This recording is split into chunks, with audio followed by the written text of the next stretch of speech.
Love that. Kids It's okay. I'm just starting to. describing this thing to somebody just yesterday.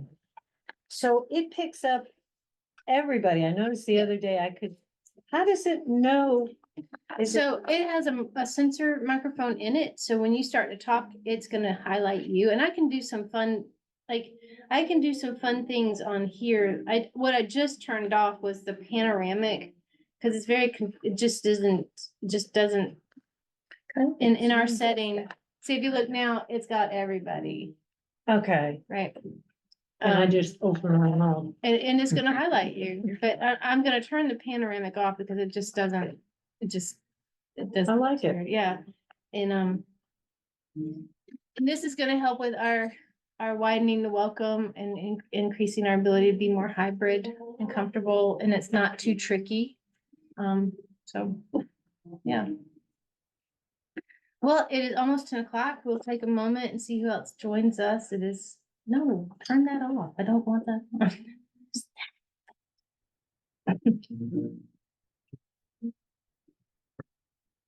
So did you find out where you're gonna send all these VHS tapes? I still haven't decided. I'm hoping that Marie will find out whether the Rescue Mission will take them. Daycares don't want them anymore. No. They stream everything. I mean, essentially every place now streams things. I just don't know.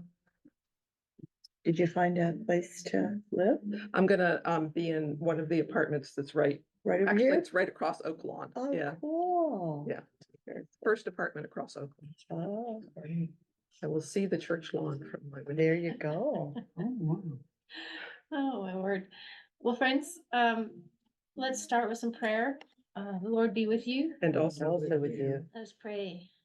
Gracious and loving God, we are grateful today for the gift of the rain and that it brings with it the sense of growth and change and newness of life.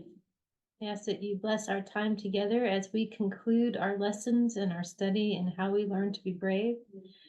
Give you thanks for the life of Mary Ann Buddy, who has graciously and without any flinching offered us a look into her story of becoming brave and finding connection with our own. Ask that you be among us as we move from this season into Lent and as we take up the hard but necessary conversations about reparations and restitution next Sunday. In your name we pray. Amen. Amen. Okay, so I'm just gonna open it up and say in the last two chapters, what stood out for you? What did you read? What did you hear? What did you linger on, or what did you keep coming back to after you read it? And so our study was 6 and 7, and then the epilogue.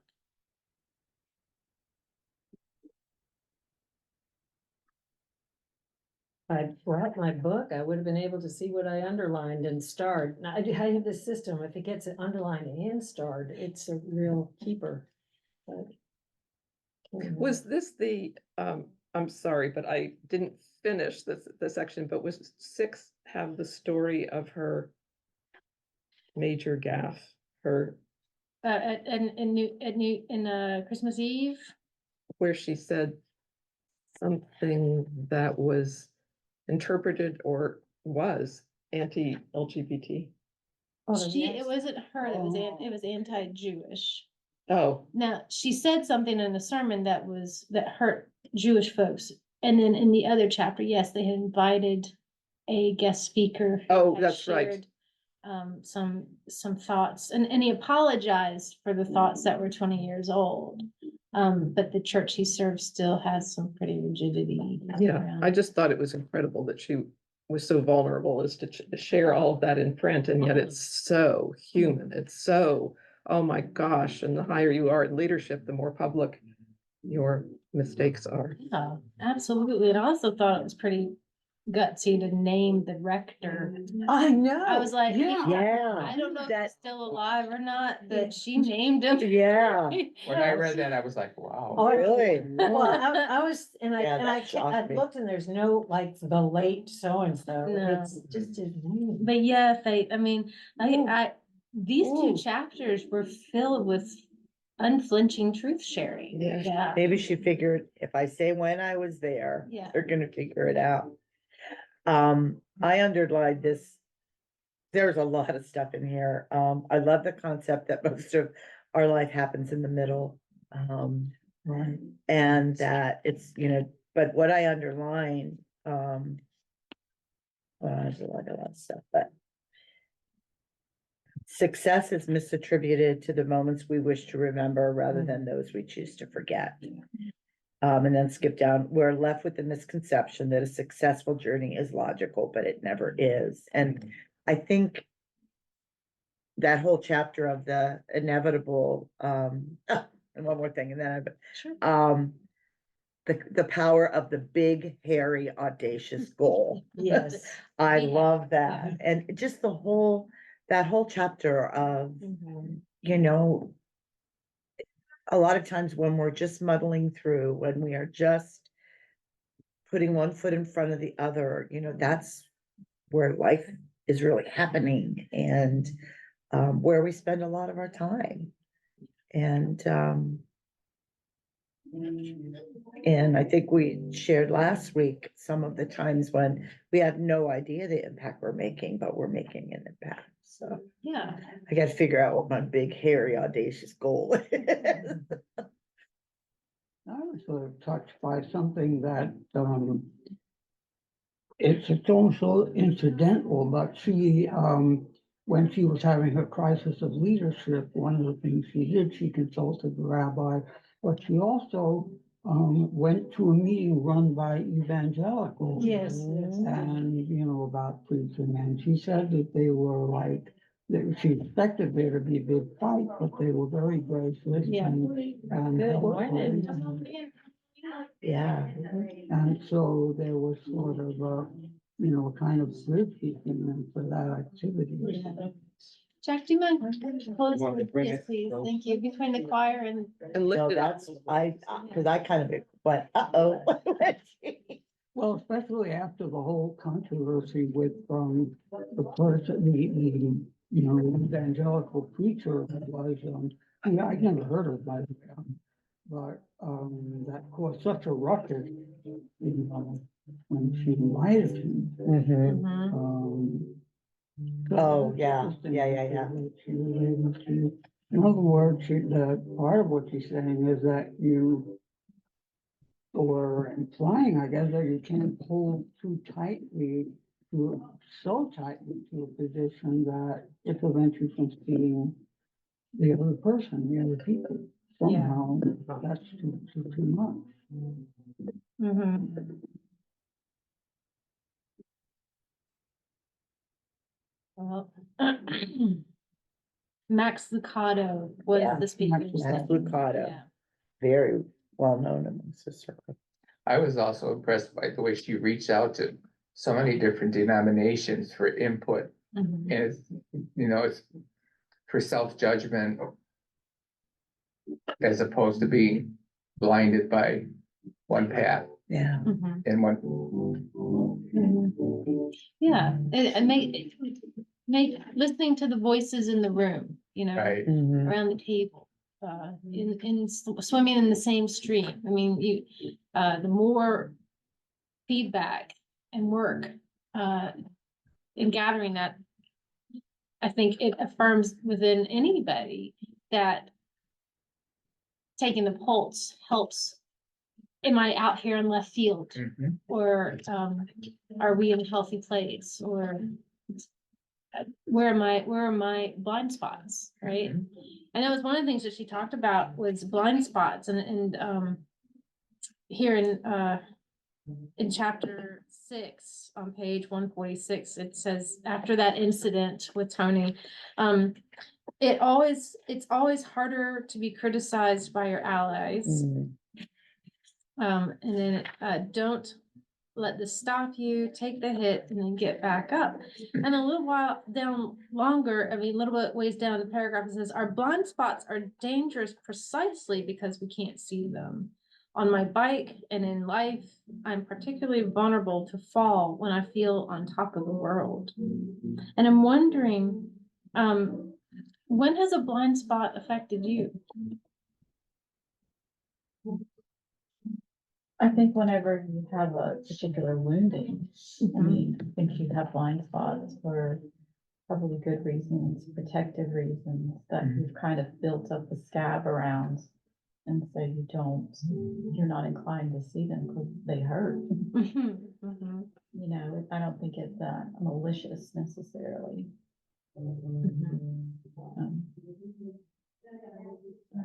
Thank you, Tiffany. And I think one of my blind spots was sometimes just an inability to be curious about what's in front of me. When I was working as a librarian, there was this one kid who I found really annoying. I mean, he had a strange way of speaking, and he seemed like he was always trying to show how smart he was. But then I found out that he's on the spectrum.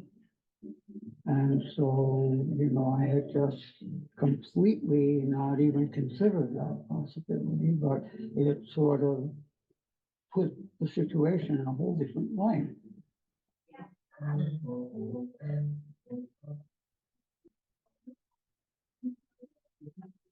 Let me ask, did anybody feel that she had a blind spot by naming the pastor? Yeah. I can click, so. No, yeah, that was one of It surprised us all. Was that, I mean, is that an actual name? Oh, yeah. Yeah. I wondered if Well, I should didn't look it Google up. him. I didn't Google him, so I don't know if he's still alive. What, or- Max? No, No. the This is the pastor. rector The pastor in Director. Toledo, that, Yeah, I kind of wonder when I was reading that, like, what might he be thinking about how he could have been better at what he was doing, or whether or not he just didn't care. She had to get his permission to be saying that, so, or if he's died, then. Anyhow, yeah, What, but why as do you were just saying, people could figure out where she. yeah, she was in Toledo during these years Right, and, I mean, you know, they could search. Could have been a very, very trying time in her life. And this is how she's getting rid of it and reliving it. yeah. And that's hard. I had a pastor that I worked for as a DRE, and there was one time at a parish council meeting where he just eviscerated me, and I'm just like, of course, I always want to say, I'm adorable, you can't do that,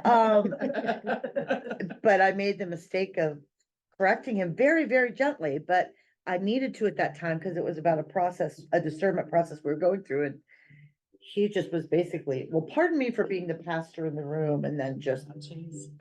Yeah. Walter Sobel. So is he still living? Let's find out. What's the T, Walter? Sure, you know, surely if he's still living, Why would she have needed to get his permission? But I don't she wouldn't have understand needed it, why, but you know what, to me, could it would be open herself up. the, I think legal ramifications. Yeah, You she could could say open. It's a herself lot up of- to yeah. information. but I don't understand why Speak she the truth. needed to use his name, Yeah, It's still so. just to say, I Yeah. worked with a guy in right, I would be a keeping it Midwest still city vague, and. because. Cause he could have changed and people who know him will then see this other side and they Yeah. don't need to see that other He is side. no longer with us. Thank May you. his soul rest in peace and rise in glory. He may the died in angels come to meet him 2017. and lead him to the new and heavenly Jerusalem. But you know, don't you think that, you know, that we took this training, I used to call blind spot, I don't know what I don't know. Yeah, And, you know, I had in my business and management career, yeah, I was moving along like a rocket and very successful. And then just one day, my people I found out that I was not the best leader in the whole world. Oh. You know, that I was really good, strong autocrat. And as I moved into my consulting career, there was a gap of other experiences, but I began to watch other people and I could see other people who had a blind spot about being an autocrat. And I saw other people who were really, really great at it, at being good leaders. And it was, eye-popping to me, the blind spot that leaders, whether it's in business or any place, this Sobel guy, no one, he thought he was doing what he was supposed to do. This whole time, were you being given positive feedback by your people? I was given. Cause that can happen where you're getting, they don't speak up and so you take it as positive input. Yeah, they were quiet, didn't know what I didn't know. The feedback I got probably was, they probably filtered because they worked for me. As opposed to, they tried to shape it so that I would never know it was them that said something. Yeah, so as I matured and learned more about leaders and leading and process, I just looked back and said, I just didn't know what I didn't know then. It was a real blind spot for me. Well, I feel that way about teaching in the 60s, 70s, and 80s. By the things we weren't privy to that would have been valuable information, and the number of children we just labeled as troublemaker or incorrigible. We didn't take into if dyslexia or anything. They were just problems or what was going on at home, that it was a horrible situation. You know what I mean? Yeah. Yep. I often But think I'll of bet you weren't the only educator that had that same approach. in Oh, the no, because 60s, that's the 70s. way it was. It's the way it was. Yeah, I mean, You didn't know. Yeah.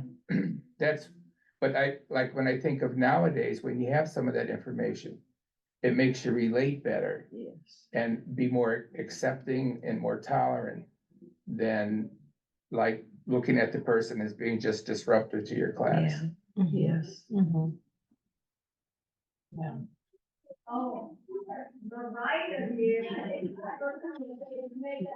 So in this, in the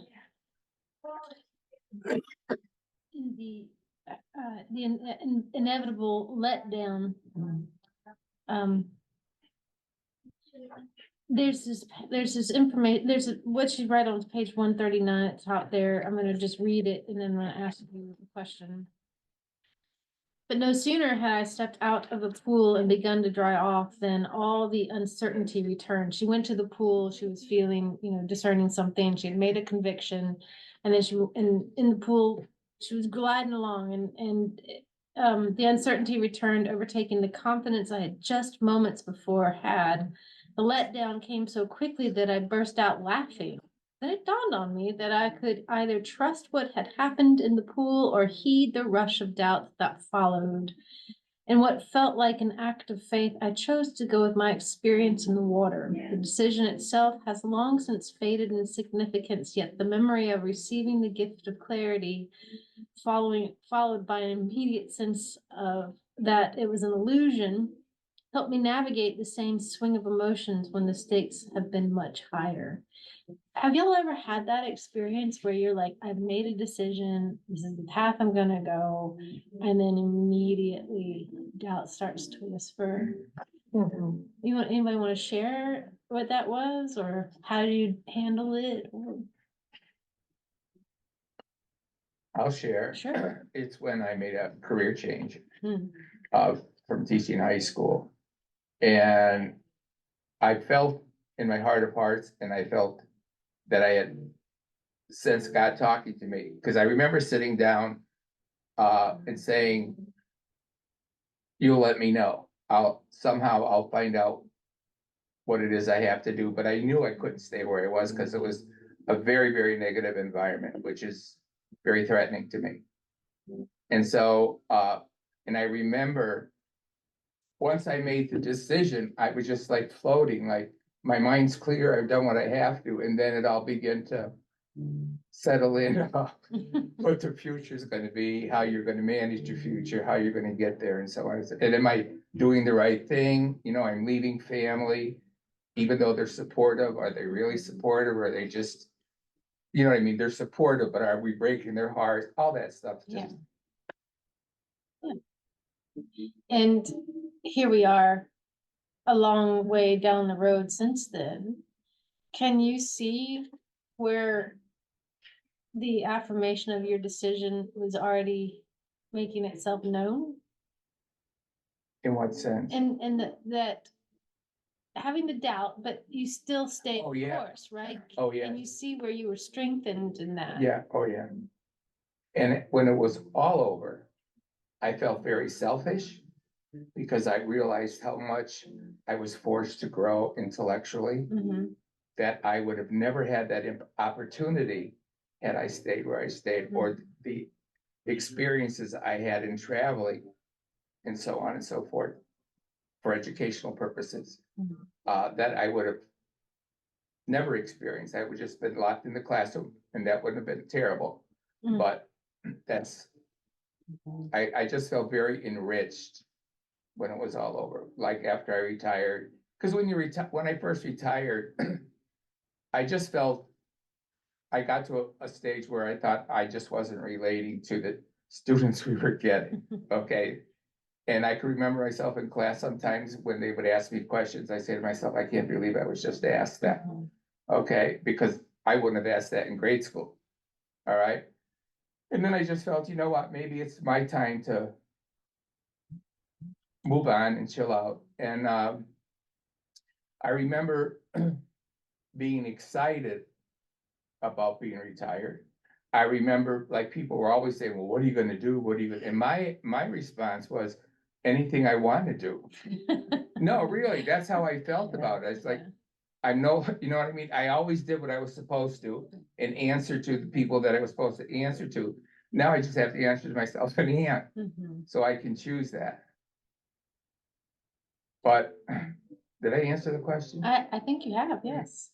I think You know, you I have. think at any time you're transitioning, like, I remember I labored over the decision of actually, at one of my previous assignments, of just telling the rector, I need to leave. And that, I just, you know, I was torn up before I made that decision. Once I mentally made it, I felt good. But then I still had to go through the Mhm. conversation. So of course, that made all kinds of things creep up in my mind. And again, with retirement, same sort of thing happened. I remember where I was when I made the decision to fully retire. I was in a parking lot of a doctor's office. And my brother was seriously ill with cardiomyopathy and my younger brother, and I just thought, Mary, what the hell? What are you doing? What do you need to do? And it just came to me, and right then and there, up there in DC, I was on my phone with my boss and I said, I'm not coming in anymore, just so you know. And I was PRN, so I could get away with Yeah, doing that. I didn't yeah. have to give a notice. Yeah, I just said, this is it. It's crystal clear. I'm done. Mhm. And it felt so good. I also think those experiences have taught me, because in terms of being less secure Mhm. in times of crises, asking myself, what am I supposed to learn from this? And hanging in there until it was no longer a plague for me Mhm. or disturbing to me. Well, then Bart. Yeah. I think the plague of the what ifs, get into our heads and, you know, there's this, story of I don't know if it's a story, a fable or whatever, but, you know, there's a donkey on a path and, there's two paths split. And before you walk down one of the paths, there's food to eat. And the donkey shifts back and forth, wondering which food to eat, which path to go down, so much so that they die of starvation. You know, and I'm like, and I was told that story right when I was beginning discernment. because I was like, I could stay in my job, I could retire from my job. Or I could follow this thing and, you know, have my heart broken if I put all my energy in it, it doesn't happen. And then a friend of mine said, you're just gonna starve until you gotta move in a direction, and I moved. Mhm. And I haven't starved yet. But it's that, but even then, those little voices of what ifs and, you know, what are you doing? What do you think you're gonna do?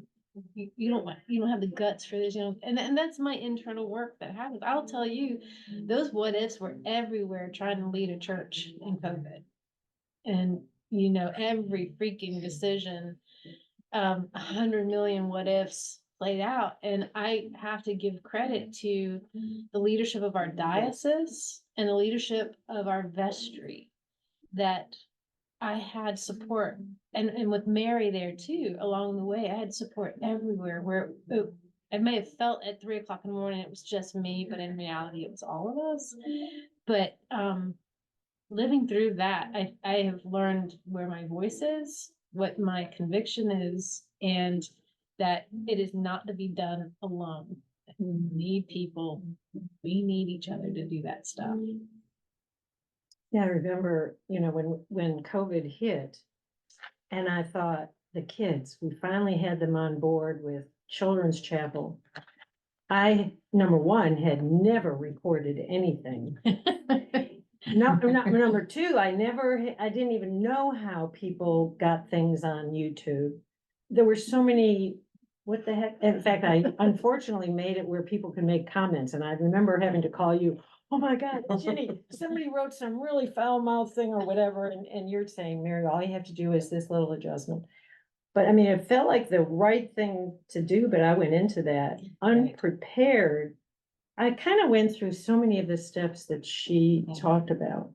And persevering, even when I was like, okay, again, it's Thursday, I've got to record something for these kiddos, but, And when I said I was, enriched intellectually, because I was challenged.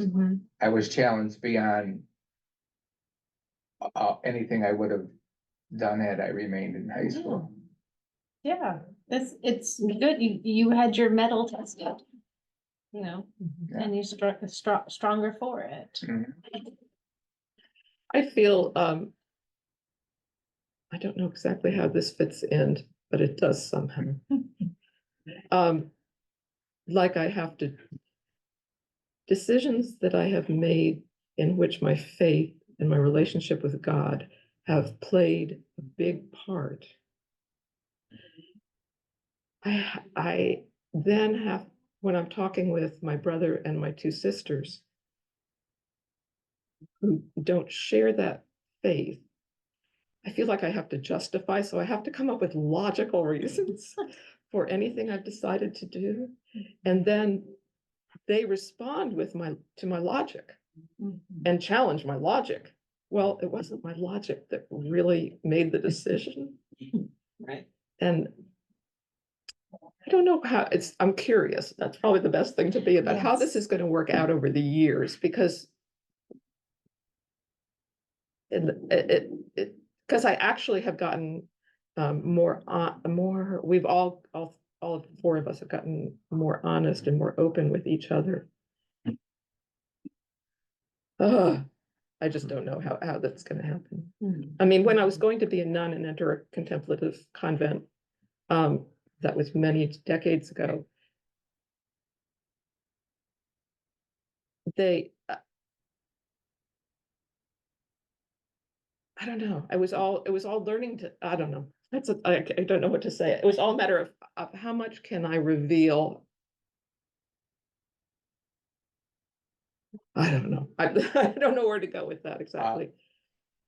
When my brother and I were Roman Catholics, he was far more rebellious about the way he participated than I was. I was far more obedient. And there were times when I would want to have discussions, but I felt uncomfortable for fear that he would think that, you know, I was evangelical or something.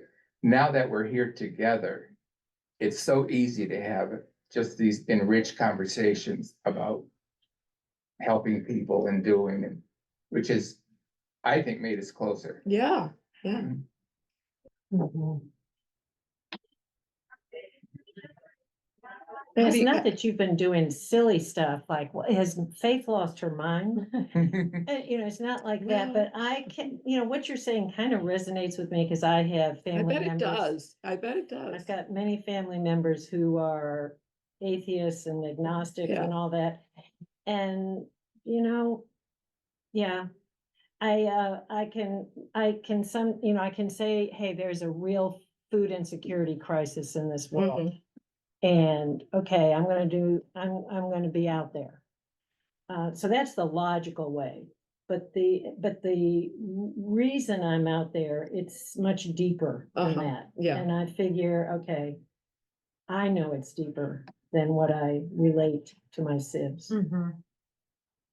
Yes, and I appreciate very much my brother, who has recently had the consistent voice of saying, why don't you just trust that she knows what she's doing? Ah, Oh, God, those are. Which has Ooh, been, which has beautiful been words that is there. wonderful. very helpful. Yeah. Yeah. Whereas my younger sister, when she gets worried, younger as in I'm 68 and she must be 64.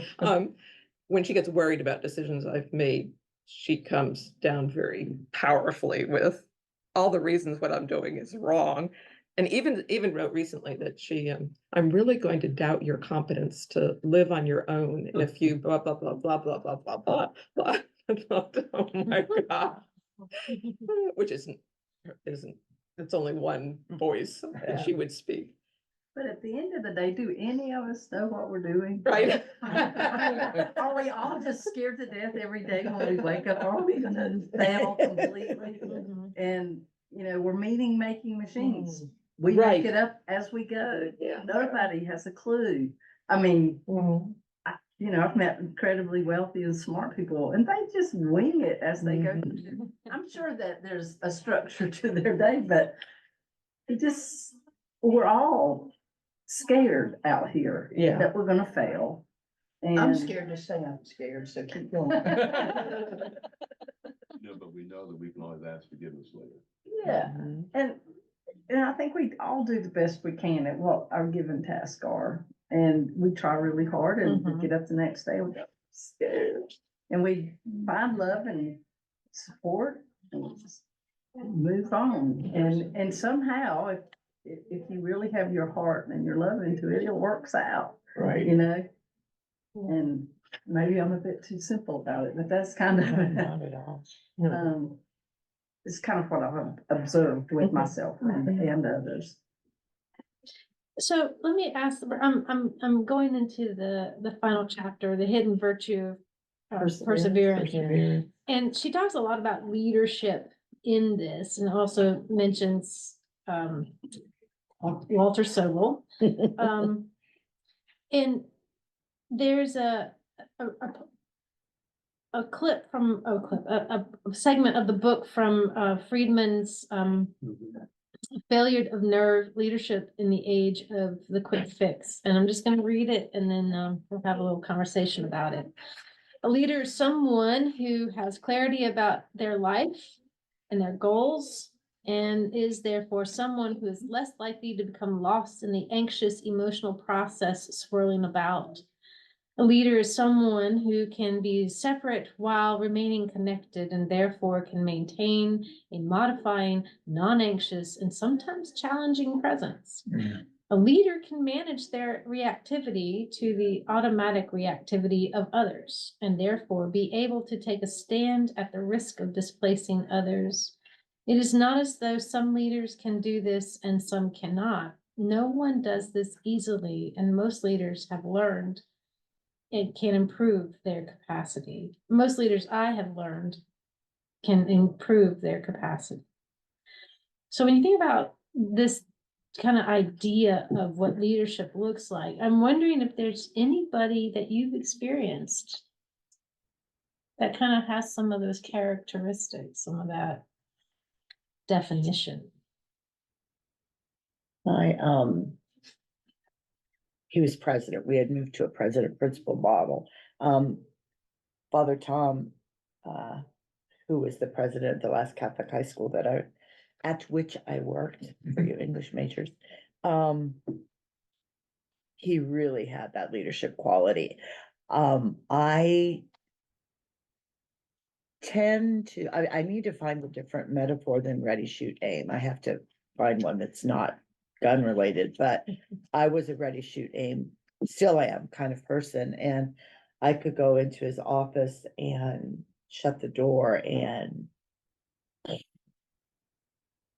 he would just listen and listen. He would never say you're wrong, but he would just offer a different, can you think about it this way? And even when one of those times that I came in and what was because I was angry with him, but our friendship has survived, but he just, why, my purse, there's a phone in my purse. It's not my purse that I'm speaking to. But anyway, yeah, Father Tom was like that. And I think a lot of it came from just the wisdom of years of working in high schools for like 40 years or something like that. But yeah. I worked with a guy, named Jamie Flinchbaugh. He's younger than I guess Jamie's probably 10 years younger than I am. And, he is still a consultant.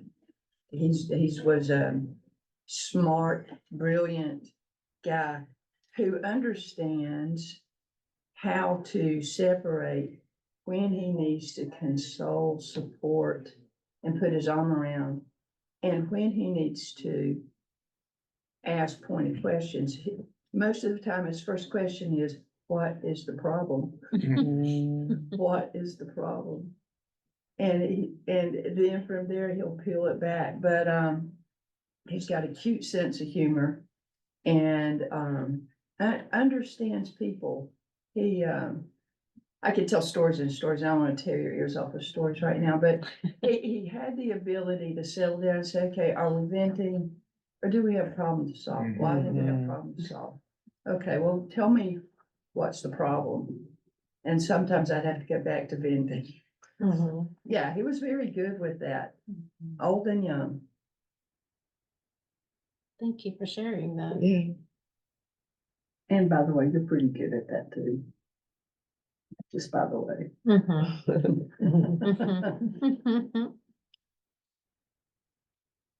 I can learn. You know, my current supervisor, Amanda, fits that bill also. On one hand, she's, one person away from the clowns in charge. And on the other side, she's a former teacher. She understands all of us. But I think the reason we respect her so much, and the two reasons, one is she works much harder than all of us. And then takes on more stuff, is asked to do more stuff. So we know that whatever we're doing, she's doing more. But the other thing is she treats each of us as an individual. When we go to her, talk to her, it's always confidence and it's always friendly, we can have a beer together, etc. But when it's time to work, it's time to work. And I remember one meeting where she said something like, please just stop, and then apologize afterwards for being so demonstrative. That's about as demonstrative as she gets, but I can't have a better supervisor. And in my opinion, I think she's a true servant leader.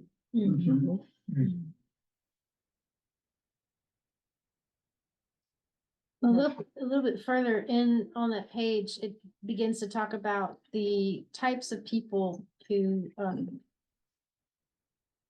Rogers describes the ways in which different people relate to an innovation according to a relationship within the social systems. This is on page 171. And so they highlight the innovators, the one who both innovate and change well. They play central roles in launching new ideas. The early adopters are people who integrate into the local systems, and then the innovators with the capacity to influence and the opinions of others.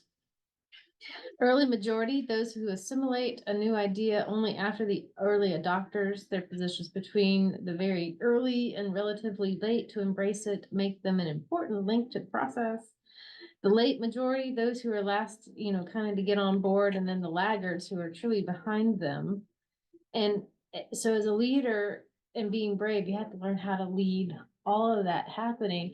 And then I wrote in a sixth grouping, which would be those who came after the change. Uh-huh. Mhm. Because you can't leave those people out because they hear stories and the rumblings, Mhm. but have no idea. I used to, when I trained people at Biltmore, my people who'd been there for a while, who would spend copious amounts of time telling guests, well, this is the way it was beforehand, but now it's this way. I'm like, why are you doing that? Why are you telling them what they're not gonna get? And I think the last, those who are, we have to learn how to manage the storytelling of the change as well. But, It's one of the things that, I think this will resonate with a couple of you folks, is that right now, within the Roman Catholic Church, there is a huge retrenchment to traditional values amongst the young. Like, as I was working in the parish, more recent ordinandes and we were from different planets. So people that experienced the change in the Second Vatican Council and people that have been born, we refer to them as the John Paul II generation. That's what they're called, and that's what they proudly call themselves. The John Paul II generation are retrenching into, like, they're wearing the long cassocks and they want more Latin and so it's just, when you said people that came after the change, and I'm like, okay, but I'm here. I'm at St. Anne's. So, yeah, it's just a real different, it baffles me. For the people who come after the change, I think that's really such an interesting add-on on this. Because they come in and see what we're doing and why and they follow, but they don't know the why we're doing it. Yeah, How did we come to this and why do we do it this way when the other Yeah. people are over here doing it this way? yeah, And I think that's a really, really insightful yeah. thing to add here. Well, I agree, because I think I've been in situations, even like in our HOA, where you're new, but you don't know the history. I mean, I've only been there 9 years, but there are people that have been there 15, have seen every little bump in the road. Get their opinion. You don't have to agree, but use that. And it's often that's what happens. You don't know the history, Yeah, but you know how to change yeah. everything that's going on. I wonder if you could take these 5 or 6 categories and, like, the innovators, they don't last in the system. They have to leave. The early adopters, yeah, they hang on, but they're not. The early majority, those are the ones who end up leading the thing. Yeah. I mean, I think you can sort of look at it that way. And you almost need to figure out where you are in this process. Yes. And many of us are people who can't stay with a system. 5 years, boom, you gotta move on.